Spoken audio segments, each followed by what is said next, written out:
Hi, mayong aga sa inyo tanan. Kamusta ang aton nga kuan dira? Ang aton nga mga politiko da sa aton nga mga lugar. Okay man sila dira. Ano na naman ang panghambal nila sa inyo? Ba, sige hambala na naman kamo nga kung ako ang mamayor, imuong ko ang tanan para maubos ang kwarta sa atong munisipyo. No? Base wala pa isa ka to ang aton nga munisipyo may utang na. Dako-dako na utang kay may mga tao abe kay tagaan sa 20 kilos nga bugas daw mapatay gid sila ka. Baka buutang sa atong nga mayor. Ang aton nga mayor gid mayo gini siya nga tawo. Ara kay nagdaog.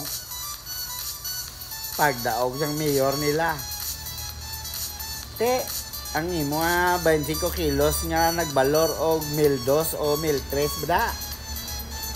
Bawi ni mayor tag 10,000 ang isa. Pwede ponggol. Mano kapay mo? Na mahimo mo? Kasi bagot-bot ka na lang mahamba ka na lang ha. Okay lang na Basta ka naghatag sa ato sa bugas. Hindi ponggol. Talaga nga utok na eman. Mga sagago lang. Tapos, kung magbaha kang may mga kalamidad ng karatabo, di si mayor man. Wala siya may kibulig sa aton. Hindi ka malasod doon sa gago. Kabalo ka naging ngagitagaan ka na sa kasako nga bugas. 20 kilos nga bugas. Ala ka na mga tagaan ka pa na another na naman. Kung isunod leksyon na naman Di ba? Tama man ko. Pagkatapos na naman sila mahambal na naman siya nga. Wala na pundong SWD na ubos na. Magpaabot na naman to sa akap Tara, kaya ang akap, dako-dako ang budget. Mo lang nang ginambal nga. Kung hindi, kaya magsimhot sa buli sa speaker. Wala ka Ikaw, mayor ka magi ka panay sa gobernador. Si gobernador, magi pa na kay congressman. Si congressman, magi pa na kay speaker. Pila pa na kagihan. Naagi taga ka 10,000. Pila mabot si mo 2,000. Kasi siyempre, alam ka na mga si congressman, kwao naman to yang nga katunga Kasi pag-abot kay gobernador, kwao naman to yang katunga. Di ba? Pag-abot na naman sa kay mayor, kwao niya na naman ang katunga. Sila maabot si mo, kung 2,000 o 1,000. Ikaw yan, lipay-lipay ka na naman ikiti. Puta, may harap kong akap. Gitagaan ko nila sa akap. Maayo, gini sila ng mga politiko. Ara, wala ka lang kabalo ang katunga sa to. Gipangkwa na nila. Ikaw yan, lipay-lipay ka. Wala ka kabalo nga, ang imo nga probinsya o imo nga bansa o region mo manda.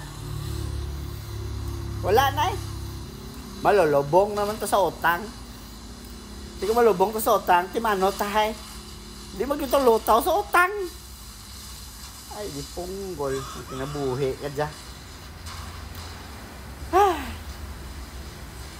Amti, munang pamangkot Kung sino, wilabi. Ang mas maayo. Kaya hambal man sa mga taga-loyalista, maayo mas Marcos. Ang hambal man sa mga Duterte.